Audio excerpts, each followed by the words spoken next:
Son las 3 de la mañana. Todo está en completo silencio. Y de repente, abres los ojos y ahí está. La famosa epifanía de la madrugada. Exacto, una idea brillante, súper clara. O sea, puede ser la solución a un problema gigante en el trabajo, o tal vez el impulso para iniciar ese proyecto comunitario, o no sé, la decisión de llamar a alguien para ayudar. Claro, a esa hora todo parece tener perfecto sentido. La motivación es absoluta. Totalmente. Pero luego, llega la mañana. Son las 8. El café ya se está enfriando en la taza y bajo la luz del sol, esa mismísima idea parece la locura más grande del mundo. Sí, el cerebro empieza a enumerar todas las razones por las que va a ser un desastre. Tal cual. Y para el mediodía, la idea ya está descartada y enterrada. Entonces, la gran pregunta es, ¿qué pasa exactamente en la mente humana durante esas 5 horas? Es un fenómeno universal y lo fascinante aquí es que nuestra exploración a fondo de hoy proviene de una fuente, digamos, bastante particular para analizar la psicología humana. Así es.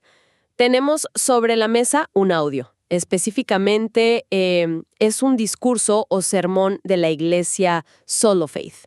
Y creo que es crucial establecer desde el principio, para quienes nos sintonizan, que nuestro objetivo hoy no es tomar partido. Cero. Nada de respaldar creencias o posturas teológicas. Exacto. La misión de este análisis es desglosar de manera totalmente imparcial la profunda sabiduría que tiene este mensaje sobre el autosabotaje, el liderazgo y, bueno, las barreras mentales que nos ponemos. Porque las barreras que nos impiden alcanzar nuestro potencial casi nunca son externas. O sea, son esos muros invisibles que levantamos por puro miedo. Así que bueno, vamos a desempacar esto. Me parece perfecto. Y para arrancar, el material utiliza una figura histórica y religiosa que todos ubicamos, que es Moisés. Pero, y esto es lo interesante, no lo hace como una clase de historia antigua. No, lo presenta básicamente como el caso de estudio definitivo del síndrome del impostor. Tal cual. La fuente nos muestra cómo la inseguridad opera como un mecanismo de defensa súper sofisticado. O sea, cuando este hombre recibe un llamado monumental para liderar, su primera reacción no es un valiente «aquí estoy». Ay, no. Es literalmente una lista de excusas que, si somos honestos, todos hemos usado en algún momento. Sí, argumenta que su pasado lo descalifica. Recuerda que es un fugitivo, que lo creó la cultura opuesta, que ha cometido crímenes y servido a otros dioses. Asume, pero con una certeza absoluta, que nadie en la comunidad le va a creer. Exacto. Asume que no tiene la autoridad para asumir algo tan grande. Y el orador del audio conecta esto directo con la gente de hoy en día. Claro, menciona justo eso de la inspiración a las 3 o 4 de la mañana. Esa urgencia de, no sé, bendecir a alguien, donar dinero, visitar a un enfermo. Y luego lo sobreanalizan hasta quedarse paralizados. El miedo domina. Sí, y es justo ahí, en medio de esa espiral de pánico, donde él recibe una respuesta que me parece una técnica brutal. O sea, no le dan un debate filosófico sobre su valor personal. Le hacen una simple pregunta. ¿Qué tienes en la mano? Es una técnica de redirección psicológica maravillosa. Es casi como un ejercicio de anclaje, de mindfulness en medio de un ataque de pánico. A ver, explícame un poco más eso, porque es muy curioso cómo nuestra reacción instintiva ante una buena idea es hacer un inventario de nuestros defectos, en lugar de mirar las herramientas prácticas que ya tenemos en las manos. Bueno, evolutivamente, el cerebro humano está diseñado para sobrevivir. Entonces el sistema de detección de amenazas, la amígdala, se activa ante el menor riesgo social o posible fracaso. O sea, ¿ese sobreanálisis de las 8 de la mañana es el cerebro protegiéndonos? Exactamente. Darte excusas lógicas para no intentar nada nuevo es su trabajo. Pero al hacer esa pregunta tan de golpe, ¿qué tienes en la mano?, se corta el bucle. Obliga a la mente a salir de la teoría abstracta y enfocarse en la realidad tangible. Y la realidad tangible resulta ser algo súper cotidiano. Una vara, un bastón de madera normalito que usaban los pastores para dirigir a las ovejas.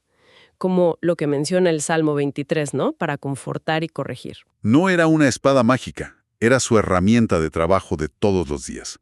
Y fíjate en lo que pasa después. El relato dice que él tira la vara al suelo, se convierte en una serpiente y él sale corriendo. Huye despavorido. Sí, huye. Y la fuente usa esta imagen visual. Es una metáfora potentísima sobre cómo, a menudo, la gente huye de sus propios dones. ¡Wow! O sea, ¿le tenemos miedo a nuestro propio talento? Totalmente. Porque el potencial real aterra. Aceptar que ya tienes las herramientas significa que ya no hay excusas válidas para no asumir la responsabilidad. La serpiente es esa amenaza de tener que salir de la zona de confort. Lo fascinante aquí es cómo la fuente resalta el valor de las personas prácticas, las que saben cómo hacer que las cosas funcionen con lo que tienen, en lugar de perderse en teorías. Es como si prefiriéramos la comodidad de la excusa al peso de sentirnos capaces. Pero el audio no se queda ahí, ¿eh? Va más profundo hacia la raíz de este miedo. Y es la sensación de estar permanentemente arruinados por nuestros errores pasados. Así, la parte de la mano leprosa. Exacto. Se le pide a Moisés que meta la mano en su manto y al sacarla sale leprosa o marchita, como dice la versión King James que cita el orador. Pero cuando la vuelve a meter y sacar, ¡pum!, está restaurada. Y el concepto central que extrae el orador de esto es la paradoja de estar, y cito, dotado y marchito al mismo tiempo. Dotado y marchito. Es una frase fuerte. Muy fuerte.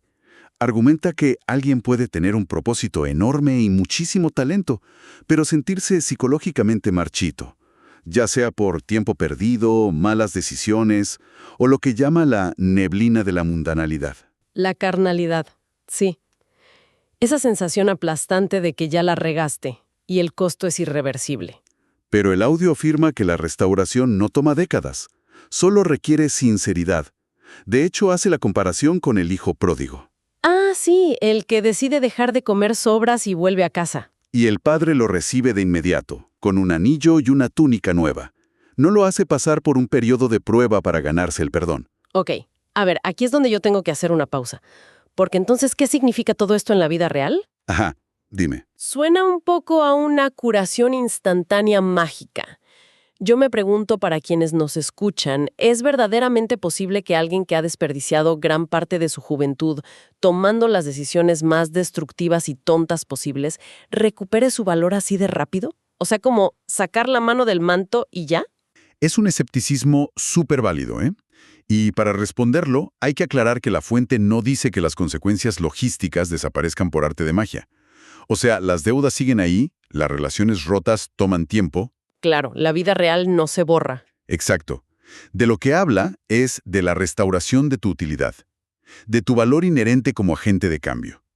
El argumento es que la marchitez misma, o sea, tus errores, se convierten en tu testimonio. Ah, ok.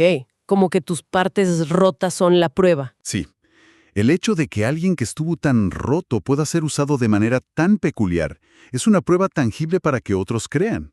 Cuando aceptas tu fracaso con sinceridad, deja de ser vergüenza y se vuelve tu mayor herramienta de empatía. Las cicatrices como credenciales. Exactamente. No tienes que ganarte el derecho a ser útil de nuevo. Esa experiencia de haber estado marchito es lo que te capacita para liderar a otros que están en ese mismo laberinto. Es un replanteamiento hermoso, pero el audio nos advierte algo súper importante.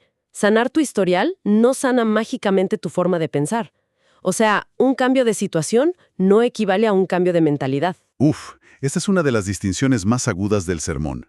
Señala que este hombre ya es mayor, pero antes de enviarlo a lidiar con el faraón, Dios lo aísla. Para tratar con su mente primero. Exacto, porque primero hay que arreglar el sistema operativo. Un cambio de código postal o un título nuevo no altera tu programación interna.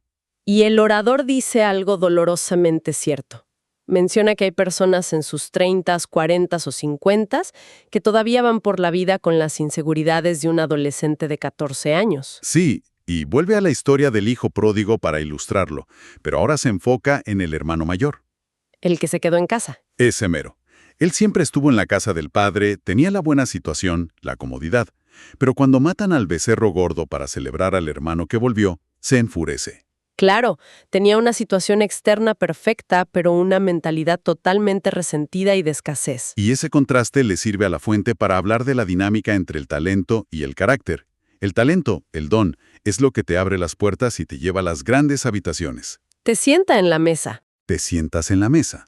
Pero es el carácter lo que te mantiene en esa silla.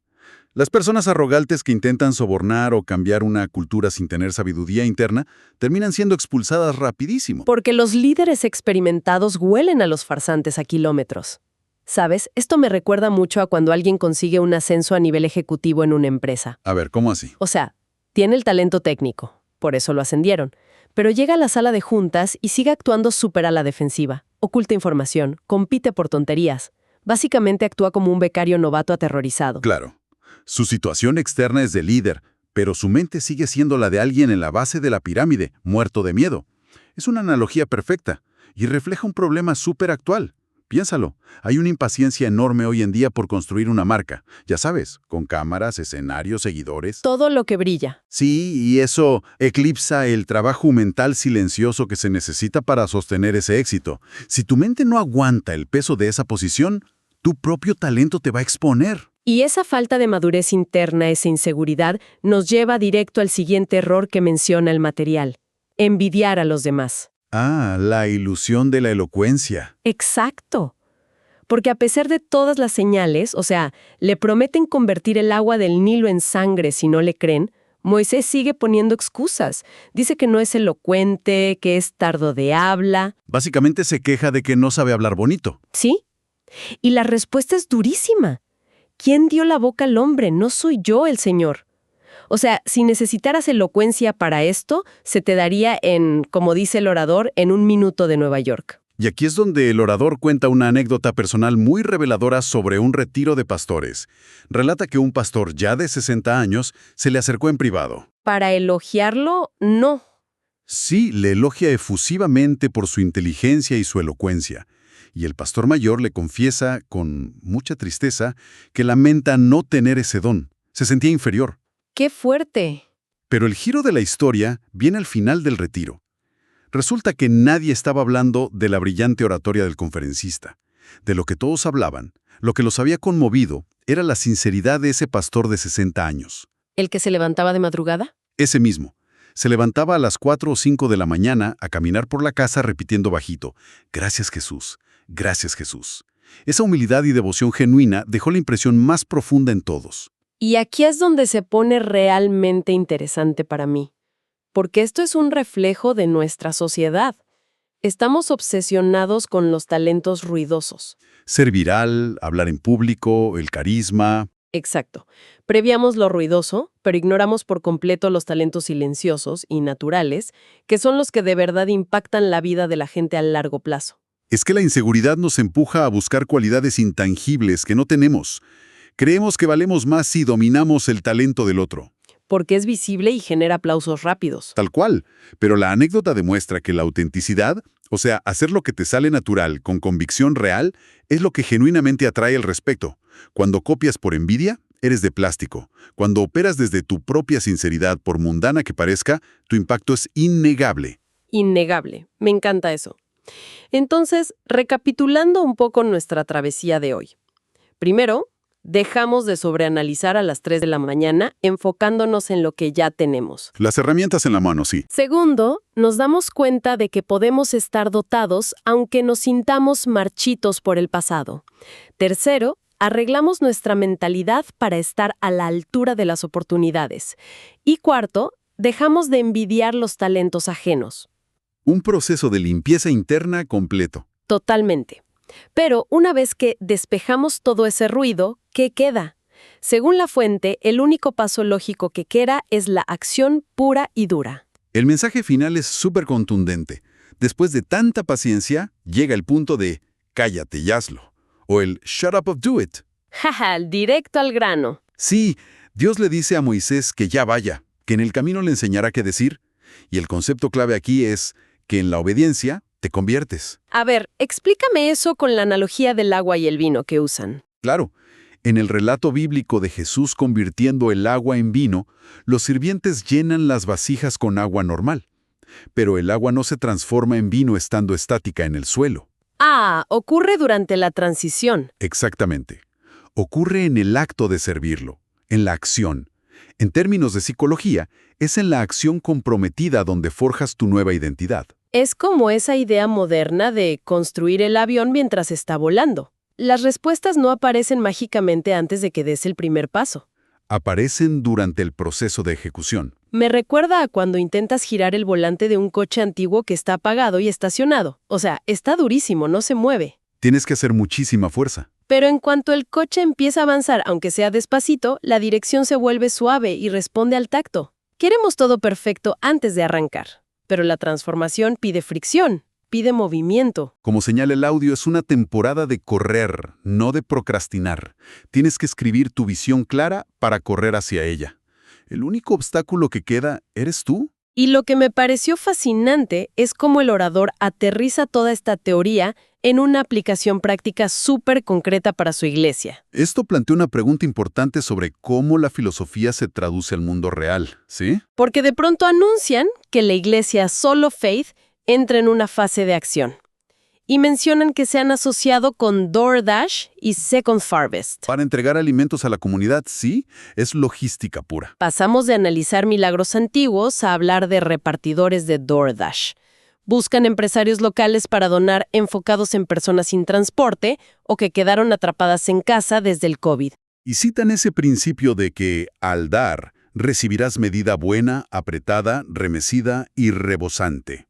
Y cierran con una bendición formal de que Yahweh te bendiga y que guarde. Pero es un contraste muy fuerte. ¿Por qué terminar un mensaje tan espiritual e interno con un tema de logística de alimentos y donaciones? Porque la acción física es el antídoto definitivo contra la inseguridad y el síndrome del impostor. Si te quedas en lo abstracto, tu mente tiene tiempo de sobra para inventar ansiedades. Te paralizas otra vez. Exacto. Pero al comprometerte con algo tangible, como coordinar repartos de comida para familias que no tienen qué comer, obligas al cerebro a procesar la realidad. Hay rutas que planear y gente que ayudar. Ya no importa si eres elocuente o no, importa que la comida llegue. Tiene que traducirse en logística del mundo real para combatir crisis reales como la inseguridad alimentaria. ¡Wow! Es el cierre perfecto. O sea, hicimos un recorrido súper completo, empezamos frenando el sobreanálisis, entendimos que la marchitez es testimonio, vimos que la mentalidad inmadura te saca de las buenas habitaciones y que la elocuencia vacía no sirve de nada comparada con la sinceridad silenciosa. Y terminamos entendiendo que el avión se construye en el aire. La acción concreta y de servicio apaga la duda. Totalmente. Y para despedirnos, quiero dejar a quienes nos escuchan con una reflexión. Volvamos a esa imagen de la vara de madera. Ese bastón que para Moisés era la cosa más ordinaria del mundo. Su herramienta de todos los días. Sí, si nuestros mayores dones nos resultan tan cotidianos, que a veces parecen hasta aburridos, yo me pregunto, ¿qué hábito, qué conocimiento o rutina mundana en tu vida actual, que tú consideras nada especial, podría ser exactamente la herramienta que tu comunidad o tu industria está esperando desesperadamente para resolver su mayor crisis hoy? Es una pregunta para llevarse de tarea, sin duda. Definitivamente. Muchas gracias por acompañarnos en este análisis profundo. Nos escuchamos en la próxima.